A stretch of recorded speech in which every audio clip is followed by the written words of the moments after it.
Четкого определения этой формулы пока никому не известно, может быть, кроме того самого Штайнмайеру.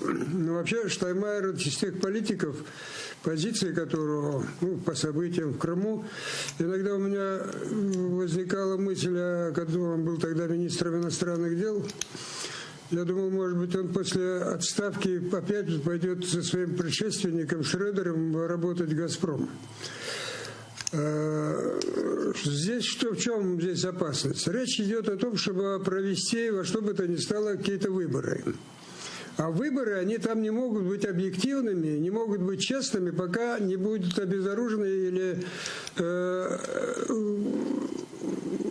обезврежены те боевики, которые в течение 5 лет терроризируют районы Луганской и Донецкой области.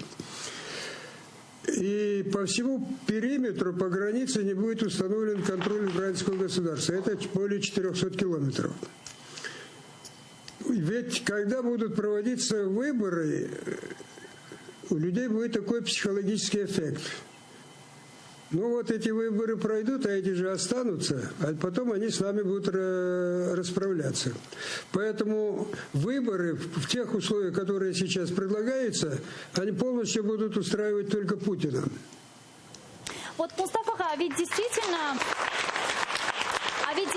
несколько дней назад также звучали тезисы из уст министра иностранных дел Украины про проведение местных выборов по всей территории Украины, в том числе и на неподконтрольной ей территории. А где здесь Крым? Как вы думаете, а что с Крымом, а что с выборами в Крыму, если о неподконтрольных территориях идет речь? Имелось в виду именно неподконтрольные, это районы Луганской и Донецкой области. А статус же, чтобы мы там не говорили, отличается. Донецк и Луганск Россия не признает свои территории, просто говорит, что там якобы идет гражданская война между самими украинцами, а по поводу Крыма они четко даже внесли свою конституцию, что это якобы часть Российской Федерации.